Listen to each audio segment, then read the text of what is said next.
Hello there, Elias here. Welcome back to DataX. This is the first video of a two-part series on Flask. On this first video, we'll discuss how to deploy Flask within a virtual environment, as well as the directory hierarchy requirements for this particular microframework. In a subsequent video, we will deploy a Flask module and discuss the process for connecting a database to our system. Let's begin. So the aim of this notebook, as well as the associated videos, is to create this stack. If we dissect this infographic, we see that we have a hierarchy of directories or folders if you prefer.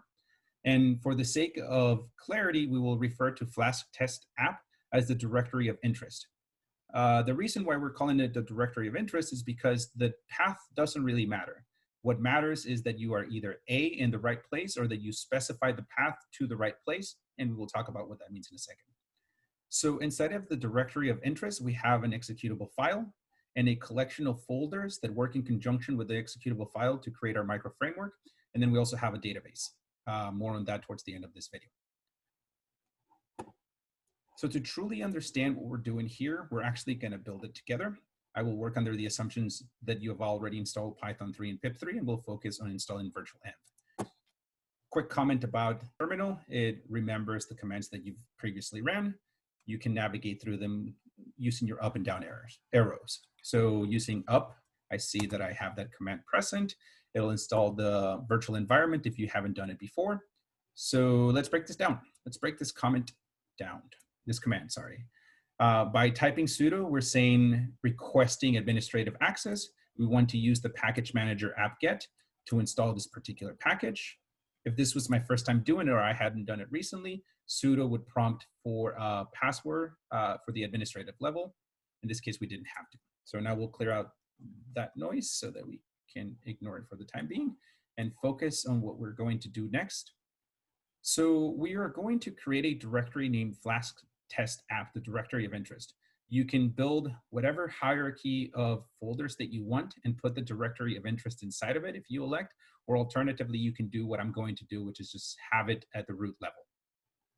The only thing that truly matters is that you are either inside of the directory of interest when you execute your command and you load the necessary packages, or alternatively, that you specify the path when doing so. I highly recommend that you just change to that directory. You're less likely to make errors. Okay, so then let's create the virtual environment. So we will use the mkdir command to create a directory, name Flask test app. Another comment regarding terminal, it auto-completes if you hit tab if something is present with that name. In this case, it is. This will throw an error because the file already exists, and this was done on purpose so I can show you how to delete files. Using rm, you can delete flat files, meaning there is no hierarchy to the file, so it would be like a document. If you want to delete a directory, you have to do so recursively and use the -r flag, and then you specify the name of the directory that you want to delete. I hit tab to autocomplete. Be very careful when you are deleting directories this way, as it will delete everything from memory contained in that directory. You could really, really mess yourself up if you're not careful using this command. So don't use it unless you know exactly what you are willing to lose and have backups. Okay, so we delete it, hit up twice so that I can create the directory using the command. If I hit ls to see the contents, I can show you in my monstrosity of a root folder that the folder or the directory was indeed created. Clear so that I no longer have to hurt your eyes, and I will move this out of the way. Quick comment, I will be using directory and folder interchangeably, so sorry if you find that confusing. Truly sorry. Okay, so the next thing that we're going to do is change the directory, create the virtual environment, activate the virtual environment, and then we're going to start installing stuff. So let me bring back the terminal. We use cd flask tab to autocomplete. If I type ls, we see that we have nothing in it. And if we look at the terminal prompt, we see that we are within the root folder. There is a folder named Flask test app, and we are inside of it. Clear to get rid of that. And then we are going to create the virtual environment using Python 3, VM. So we're using the package VM to create a folder named VM, conveniently enough. And when this is done, we'll see the contents with ls, and we see that the folder is indeed there. We can change into that particular directory and see what is contained within. And we see that it indeed contains all of the files that we would expect it to have in order to create a virtual environment. So for example, the bin folder is a binaries files folder. ls is a binary execution. So this particular process would be included within this folder. So now we will navigate out of this folder using cd ... which will allow us to move up one directory. Alternatively, you can do cd, change directory, and specify the path to where you want to end up. We'll clear for the sake of clarity and some redundancy. And now we're going to initiate our environment, and we do so with .vm/bin/activate. Breaking down this command, we have an executable binary file named activate contained inside of the bin folder, contained inside of the VM folder, and the dot just says run. Hit enter, and you will notice that now we have the word VM inside of parentheses, denoting the fact that we're inside of a virtual environment now. And now we can finally install Flask. We do so with pip install Flask. We'll get a bunch of output. I'll clear it, and we are there. Okay.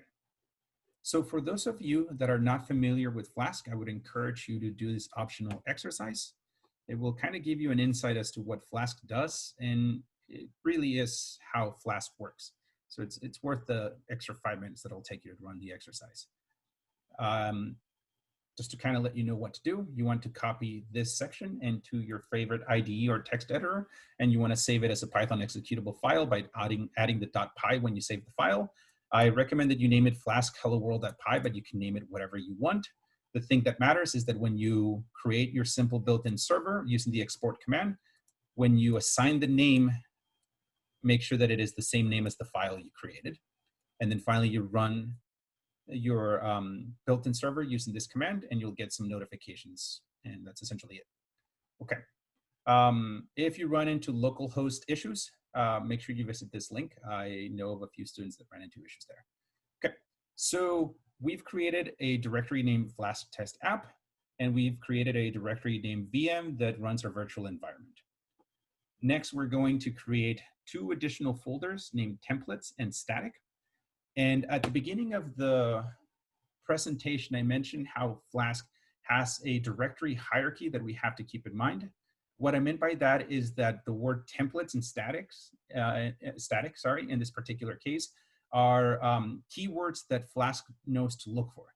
So if you have a folder named templates, Flask know that that folder will contain your HTML files, and for static, your CSS files. You can name them whatever you want, but I wouldn't recommend it, because then you have to specify either the direct path or the name, depending on where you are at in the directory relative to your directory of interest. And as you can see, even that sentence was confusing. So just stick with what everybody else does, which is using the word templates and static for these particular 2 folders. Okay, so moving past that, now we're going to create a simple server for our particular module, and we do so with the export command, Flask_app equals my Flask app .py. And now if I look at the contents, we see that there's nothing there. However, when I initiate the server,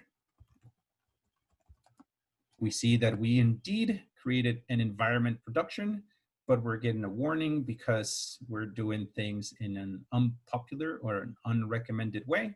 For those of you that care about what WSGI servers are, there's an exercise at the end of this notebook that you can follow. Alternatively, one of the optional homework assignments in this module goes into depth in this particular topic, and you are actually asked to create a production and a development server using Heroku, but no more on that topic now.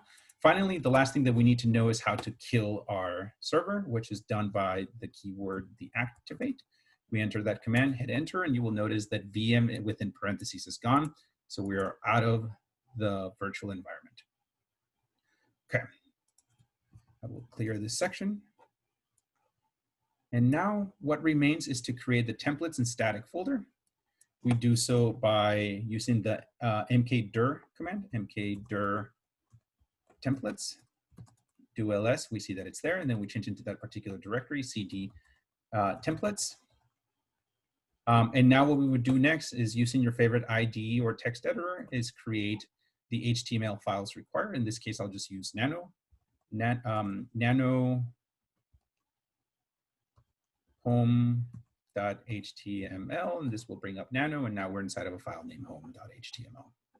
Okay, inside of the home file, I would just copy and paste this code, and then I would create another HTML file named base, and I would copy and paste this code. However, for the sake of not wasting the next 5 to 10 minutes just copying and describing code, you can just go to the directory for this module, and within it you will find a directory named Flask test app, and everything's in there, including the Flask_hello world exercise in case you struggled with it. So for example, if we go inside of templates, we see that indeed the home.html file is in there. So hooray! A couple comments regarding Jinja 2 templating, which is what is happening here. If you want to pass variable objects and functions, etc., you want to use curly braces with parentheses. When passing strings, you just do curly braces. This is essentially what allows you to create dynamic websites using Flask. Okay, so now we will ignore the CSS, as you can just access it through the Flask test app directory. And the last thing that remains to do is to connect Flask to Sqlite. So we bring up the terminal and open up a new terminal.